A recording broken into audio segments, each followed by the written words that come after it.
नमस्कार। प्रस्तुत है आज का चिंतन।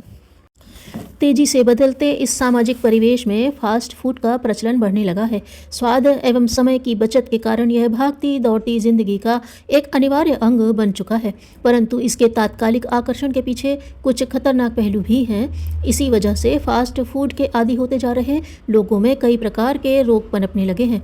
Chowmein, Maggi, pizza, burger, patties, डिब्बाबंद भोजन एवं पेय पदार्थ को सामान्यतः फास्ट फूड की संज्ञा दी गई है। इनके कारण ही चावल, दाल, सब्जी, रोटी जैसे खाने की सादी परंपरा पुरानी एवं बीते युग की बात हो चुकी है। ग्लोबलाइजेशन एवं उदारीकरण के प्रभाव से प्रभावित भारतीय जनमानस की खान पान की संस्कृति बदल गई है। अब फास्ट फूड उनका स्टेटस सिंबल बन चुका है। समाज के तथाकथित उच्च एवं अभिजात्य वर्ग में यह सम्मानपूर्वक प्रतिष्ठित हो गया है, जिसका अंधानुकरण करने में समाज के अन्य वर्ग भी अपने आप को गौरवान्वित अनुभव करते हैं। परिणामतः आज हमारे देश के हर बड़े होटलों से लेकर ढाबे एवं छोटे छोटे स्थानों पर इसका भरपूर प्रचलन चल पड़ा है। इन दिनों 5 स्टार होटलों के खाने की नकल प्रतिष्ठा एवं फैशन की बात बन गई है। इसी वजह से फास्ट फूड हमारी संस्कृति में अनावश्यक रूप से समाहित होता जा रहा है। संभव है यह आधुनिक भोजन स्वाद में थोड़े अच्छे ही क्यों न हो, परंतु इसके लंबे समय तक सेवन करने से स्वास्थ्य पर प्रतिकूल प्रभाव पड़ता है। साथ ही इनको सुंदर, स्वादिष्ट एवं आकर्षक बनाने के लिए जिन तरीकों का प्रयोग किया जाता है वह भी कम घातक नहीं है। ये फास्ट फूड 2 प्रकार के होते हैं, शाकाहारी एवं मांसाहारी। इन दिनों फास्ट फूड को स्वादिष्ट बनाने के लिए मांसाहारी चीज़ों की पर्याप्त मिलावटें होने लगी हैं। इससे उनका स्वाद बदल जाता है और बिक्री बढ़ जाती है। आजकल मिठाइयों एवं अन्य खाद्य पदार्थों में अंडे की मिलावट आम बात हो गई है। Sandwich, paratha, kulcha, bread, cake आदि शुद्ध शाकाहारी माने जाने वाले भोज्य पदार्थ इससे अछूते नहीं हैं। यहाँ तक कि चाय जैसे पेय पदार्थ को जायकेदार बनाने के लिए मांस के अर्क मिलाए जाने की खबर भी बीते दिनों काफ़ी प्रचलित रही। ऐसा भोजन शाकाहारी व्यक्ति की प्रकृति के लिए अत्यंत प्रतिकूल है एवं उनकी नैतिक धार्मिक मान्यताओं के विरुद्ध है। फास्ट फूड के क्षेत्र में जैव टेक्नोलॉजी का, जेनेटिक फूड्स का भी प्रचलन बढ़ने लगा है। इसके अंतर्गत शाक, सब्जी, फल, जीव जंतु आदि के जीन को एक दूसरे में मिलाकर जीन नियंत्रित खाद्य वस्तुओं का निर्माण किया जाता है। इसके द्वारा खाद्य पदार्थों को लंबे समय तक सुरक्षित एवं संरक्षित किया जाता है तथा विश्व के विभिन्न देशों में भेजा जाता है। जेनेटिक फूड्स के रूप में दूध पाउडर, सोया पाउडर, आलू चिप्स, बेबी फूड्स आदि अपने देश के बाजार में भारी मात्रा में मिलने लगे हैं। अमेरिका में उत्पन्न सोयाबीन का 50% और मक्के का 25% जेनेटिक संरक्षित होता है।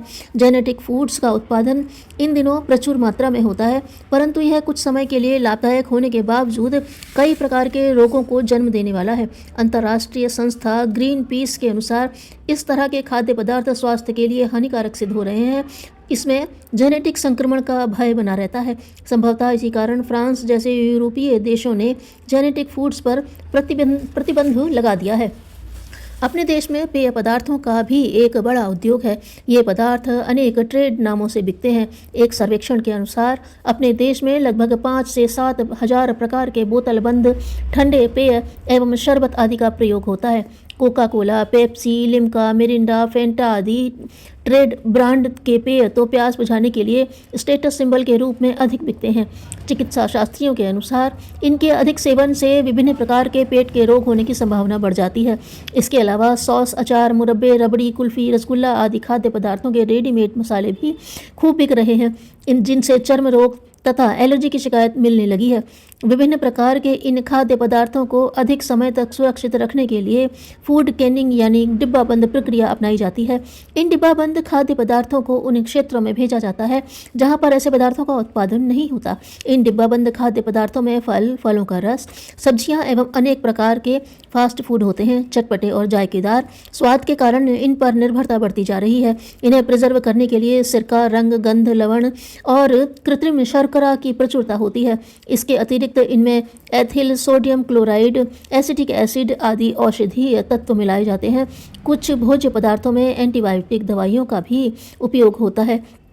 अब तो इनमें नाइट्रेट एवं ऑर्गेनिक रसायन का भी प्रयोग बढ़ने लगा है। विज्ञान के साधारण जानकार भी जानते हैं कि ये पदार्थ टॉक्सिक होते हैं, जो स्वास्थ्य के लिए अत्यंत हानिकारक होते हैं। International foundation of natural health एवं योग के अनुसार एनएस अधिकारी ने फास्ट फूड को अप्राकृतिक आहार का दूसरा रूप माना है। उनके अनुसार इनमें आवश्यक पोषक तत्वों का अभाव होता है। इसके बावजूद इनके प्रचार प्रसार को देखकर हर व्यक्ति आज भ्रमित हो रहा है।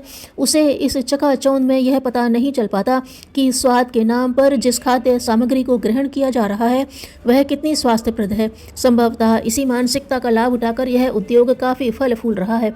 इसलिए फूड प्रोडक्ट्स ऑर्डर नामक एक सरकारी संस्था ने एक विज्ञप्ति जारी कर उल्लेख किया है कि हर एक व्यक्ति को अपने स्वास्थ्य के अनुकूल आहार ग्रहण करना चाहिए, स्वाद के नाम पर नहीं। चटपटे स्वाद के रूप में फास्ट फूड खाने वाले को अल्सर, पेट के ट्यूमर आदि का विषाक्त दंश झेलना पड़ सकता है। प्रमुख अंतर्राष्ट्रीय खाद्य संस्थाओं ने ऐसे अप्राकृतिक भोजन से परहेज रखने के लिए अत्यधिक बल दिया है। इनका कहना है कि फास्ट फूड थोड़े आकर्षक एवं स्वादिष्ट तो होते हैं, परंतु ताज़ा न होने के कारण इनमें विटामिन एवं कैलोरी आदि की गुणवत्ता नष्ट हो जाती है। वसा प्रधान फास्ट फूड से मोटापे में काफ़ी वृद्धि होती देखी गई है और इसे हृदय रोग के साथ साथ कई अन्य रोगों को भी जन्म देने वाला माना गया है।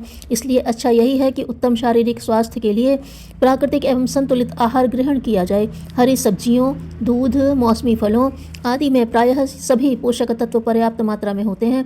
ये प्राकृतिक आहार सात्विक एवं हल्के भी होते हैं, जिनसे स्वास्थ्य भी ठीक बना रहता है। स्वस्थ एवं निरोगी शरीर में ही रोगों से लड़ने की अपार क्षमता होती है। ऐसे में ही स्वस्थ मन का निवास हो सकता है।